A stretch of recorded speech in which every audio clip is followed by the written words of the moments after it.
is Jalen Rose. I'm David Jacoby. We are Jalen Jacoby. What is it that what we up, do? We get the people!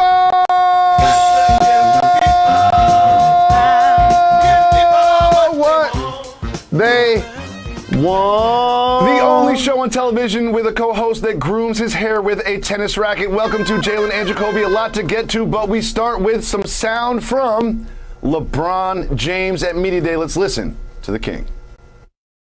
I know that I was very skeptical about it all, but after doing my research and things of that nature, I felt like it was best suited for not only me but for my family and for my friends, and and that's why I decided to do it. So, but the ultimate goal was to obviously win a championship, and it starts with being, obviously health is the number one thing. Jalen, he says health is the number one thing. Are the healthy Lakers your favorite to win the championship? Absolutely. The clear-cut favorite to not only be the best team in basketball, but to win this year's championship. And it's also my job to give everybody a nugget that nobody's discussing that they will be after it comes out of my mouth. Give us the nugget. I pay attention to the schedule. And the Lakers play 16 of their first 18 games in the Staples Center. They're going to get off to an amazing start, Jacoby. They're going to be beating teams by double digits. Therefore, you're not going to overtax LeBron and AD early in the season. We're not going to have to worry about if there are going to be chemistry issues with Russ and Melo and Dwight and Rondo, because they're going to be in the comforts of their own gym, ironing those kinks out. They're going to get off to an amazing start that's going to catapult them to be in a position to achieve their goals. So yes, the Lakers, clear-cut, best team in basketball. I'm sorry, I'm a little taken aback. I'm not used to you being so prepared for a topic on the show. You're trying to tell me that 16 of the first 18 games they play in the Staples Center? 16 of the first 18 games? Well, I hope that they will have a lot of fourth quarters to rest their players, because let's be honest, their players are old, and my favorite to win the championship are the Brooklyn Nets. Jalen Rose, there is no matchup for Kevin Durant, James Harden, and Kyrie Irving. There is no matchup for those three. And please, please, please let us have a Nets-Lakers finals, because those are clearly the best teams in their conference. And if both teams are healthy, I would pick the Nets over the Lakers, even though I'm a huge LeBron stan. I gave you a hypothetical conversation a couple of months ago. It's LeBron picking up the phone, and it's KD, and he's telling KD good luck with Kyrie, and then KD returning the favor when Russ signs to play with the Lakers. KD returns the phone call. I understand, and you're right. Superstar power galore if it's Nets and it's Lakers. But who guards AD for the Nets whenever you get a chance? Also, what about the games that members of their big three may be required to miss if they're unvaccinated? That's why you started this topic off with LeBron saying, yeah, he was hesitant. Yeah, I've been hesitant to do a lot of stuff, right? But I don't judge people by what they think about doing. I judge people by what they actually do. And you know what LeBron did? He made sure he got vaccinated, because he doesn't want health to be an issue to get in the way of him winning a championship. Well, I'll say this about all the vaccine talk. I believe that almost every single NBA player will end up getting the vaccine because the money is so significant. So I think all of this will disappear by the time the actual season starts. But LeBron himself acknowledged in his quote, health is the number one thing. Because what happened to the Lakers last year in the oh, that's right. They weren't healthy, and they got bounced in the first round by the Suns, who ended up winning the Western Conference. There's also an interesting little nugget involving the Lakers from Tommy Shepard, the GM of the Wizards, where Russell Westbrook previously played. He floated out to Mr. Westbrook that potentially there was a trade for him to go to the Clippers on the table, and Westbrook's response was, hell no. Why do you think Westbrook responded this way to a potential trade to the Clippers? Because he grew up a long-time Laker fan, Magic fan, Kobe Bean Bryant fan, bleeding the purple and gold. And it's like, if I get a chance to go play in Cali, I don't even want it to be for the Warriors or the Kings. Definitely not the Clippers, a team that was formerly owned by one Donald Sterling. So I am not surprised that he mentioned this to Tommy Shepard, who, by the way, when his name is said, that's right, that was also a character in Above the Rim. Every time they say GM Tommy Shepard, I'm like, the guy from Above the Rim is the GM of the Wizards? But Jalen, you're talking about the uniform, but don't you think that's something to do with the players in the uniform? Don't you think that he would rather play with LeBron and AD than play with Kawhi and PG? Well, here's something unique for a future Hall of Famer like Russ, especially at this point of his career. Many of the elite players currently in the game, he's already played with them at some point of his career. He's played with Harden and KD already in his career. Now he gets to play with LeBron and AD at this iteration of his career. And last year, the second leading scorer in the NBA, Bradley Beal. So he's been able to play with some great players. What about Paul George? And maybe Russ was thinking, I tried that in OKC. We didn't necessarily get it done. He left me and usurped my thought to go home and actually went and joined Kawhi with the Clippers. And 2 teams later, I now have to find my way full circle back in California. It's going to be some great theater happening between the Lakers and the Clippers once Kawhi gets healthy, but I agree with you. The best 2 teams, and I'm not surprised if they potentially make it to the finals, will be the Lakers and the Nets, but don't underestimate Giannis Antetokounmpo. I came through the door. I've said it before.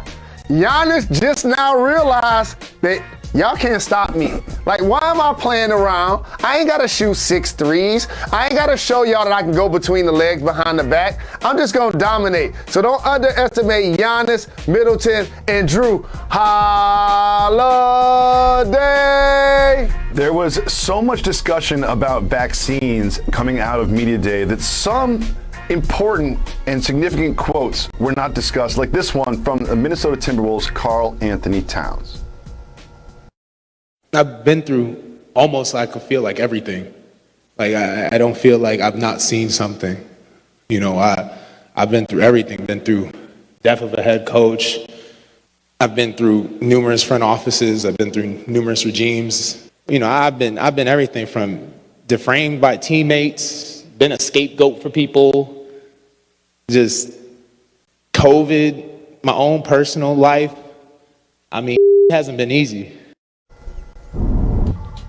Wow, when you put it like that, Karl Anthony Towns has been through a lot in his time in Minnesota, but he hasn't been through a lot of winning. Can the Minnesota Timberwolves turn it around this season? I hope so. And Karl Anthony Towns is one of my favorite people in the NBA, Jacoby. And as he just acknowledged, in a different way of Simone Biles and Naomi Osaka, what happens in a lot of cases, he's a large black man. He's 7 foot tall. He's making millions of dollars at his job. A lot of times people dismiss the human element of all that it takes in order for him to try to perform at optimum level. And he didn't discuss the personal deaths and tragedies that he's also endured, multiple over the last couple of years. People that are extremely close to him, including his mom.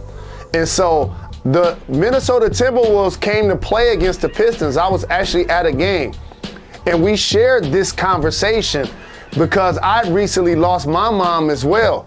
And so we just talked about having the ability to do the best we can to endure under those very tough circumstances. You see the stands are empty. So right now you see the stands and they're full and people are back playing. This just shows how long he's been dealing with those circumstances. So I am rooting for him. I am praying for him. I'm glad they got Ant-Man in the draft, who's going to be a terrific player. Hopefully D'Angelo Russell can stay healthy this year. And also, 4 or 5 years ago, the NBA GMs did a poll of which player they would take over anybody in the league. Karl Anthony Towns was the #1 pick. So I say to you, no shade to Anthony Davis, because I see AD as a 4 that can play 5 in a small ball lineup. Karl Anthony Towns has been a 5 his entire career. So I ask you, say you flip Anthony Davis to Karl Anthony Towns. They'll still be the favorites, if not just as good and not better in the Western Conference. Do you agree or disagree?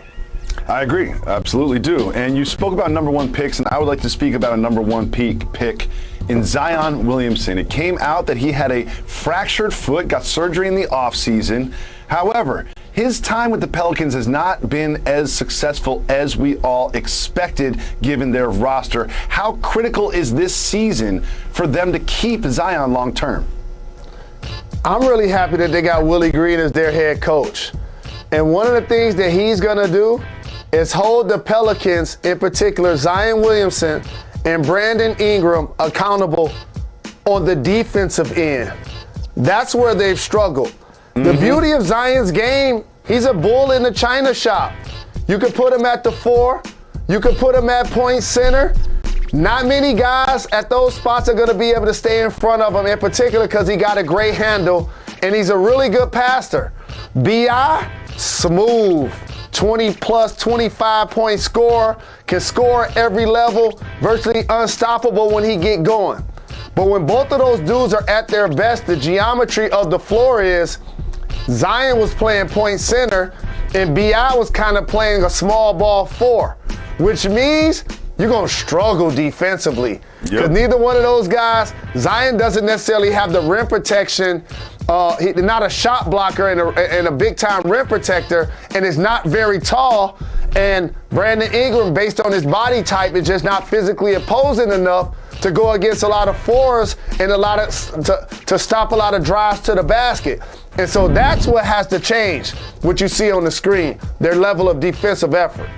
When you look up and down the roster, you see a lot of people that can put the ball in the basket, but not a lot of people that can play defense, which is what they need. And hopefully their new head coach will bring that to this team, because I feel like there's been rumors about Zion not necessarily being happy with the franchise. And if they have another season where they don't make the playoffs or even get close to the playoffs, whoa. What are we calling 20-second timeout for? No, why are we calling timeout? No, I'm not going to be able to do it. Paul George was once in Indiana. Anthony Davis was once with the Pelicans. James Harden was once with the Rockets. And you know what they all had to realize at some point? Me with this franchise is not going to get us to being a consistent contender or a champion. So now I need to leave enjoying a best player in order for that to happen. So are you already putting Zion in that category? Oh, because yeah, I want to definitely doing that. I want to introduce you to somebody. My guy, Ja Morant. Now, Jaren Jackson Jr. was hurt last year. Ja Morant got them to the playoffs. In the Western Conference, Dame Dollar gets Portland to the playoffs. So if Zion is the player that we say he is, and if Brandon Ingram is the player that we say he is, since both of those guys are all-stars, I expect them to lead the team to the playoffs. Show me.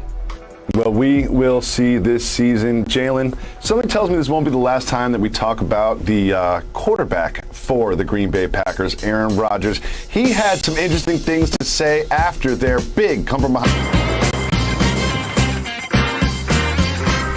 Coming to you live above the Heineken River Deck here in Pier 17 at the Seaport in New York City. Welcome back to Jalen and Jacoby. Jalen Rose, I knew that we'd be talking about Aaron Rodgers all season long because of all the drama, and here is what he said on Pat McAfee's show after the big win on Sunday night. Well, it's a rough night, I guess, for some of those he doesn't care campers. It always is a special place for me to come back to Northern California, but I don't need any extra motivation or inspiration. It was a measuring stick for our football team, I think, to see how we matched up against another really good football team, and I'm proud of our guys. I love how he said it was a measuring stick for his football team to see how they matched up against a good football team because they played the Lions the week before. Jalen, what do you think about Rodgers' reflection on Sunday night? Nights like this, I wish raindrops would fall. Is that even a song? Nights like this. He What's acting happening? like Eddie Kane when he knew he was leaving the group. That's all Aaron Rodgers doing. And by the way, He's so happy that they won. Did you see him do like the Phil Weber hip thrust? I think I saw that at the end. He used to do the discount double check. Now he's doing the hip thrust. Like, next time, can he raise the roof? Like, seriously. Like, in all honesty, it was great to see him get back playing at an MVP level. Devontae Adams catching everything thrown in his way. I don't know why he didn't get into the concussion protocol after the hit that he took. And our guy, Aaron Jones, is currently leading the league in touchdowns. So, Jalen, I had a thought. The Packers looked pretty good on Sunday night, and I said to myself, imagine if they go on a run. Imagine if they win the NFC Championship and go to the Super Bowl. Could you see a world in which Aaron Rodgers looks around the league and says, I don't want to play in Denver. I don't want to play in Washington. I want to stay here. Could he stay with the Packers next year? So you want him to do an Eel and Al scratch. You want him to be look up and down, say, I'll take her after he wins the championship. So here's what he'll have to do in order for that to take place. They got to fire some people in the front office.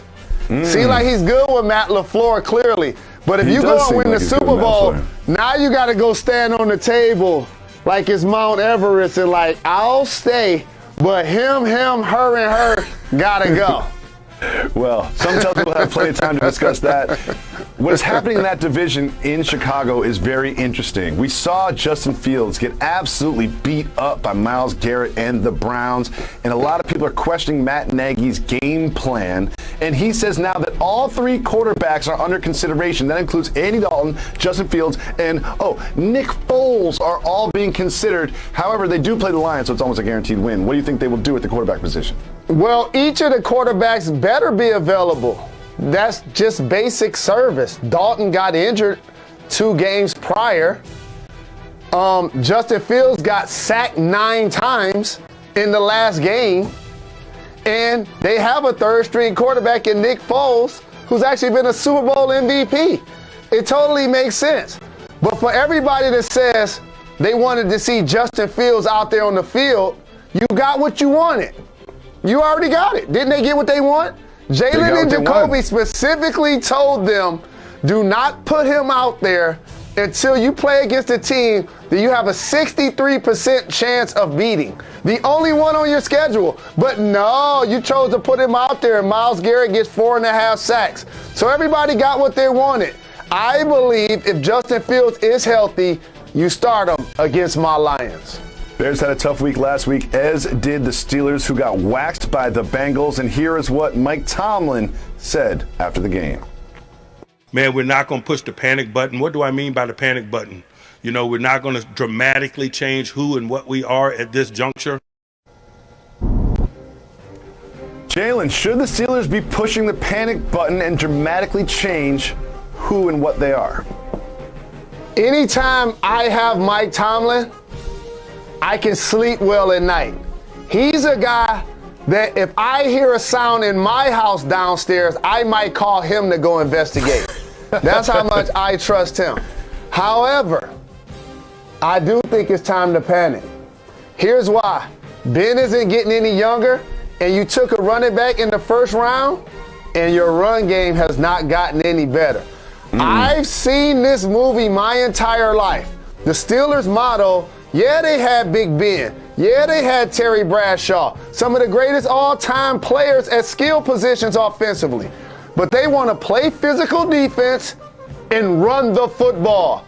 They have been incapable of doing so the last couple of years. And those numbers, I'm pretty sure, are probably some of the worst we've seen in the history of Pittsburgh Steelers football. And if that doesn't change, their goals aren't going to happen, including making the playoffs, which is something the Mike Tomlin team usually does every season. Jalen, whenever a rapper or a boxer retires, they're also lying. It's just never happened before. And That's now a a legend of the squared circle says that they're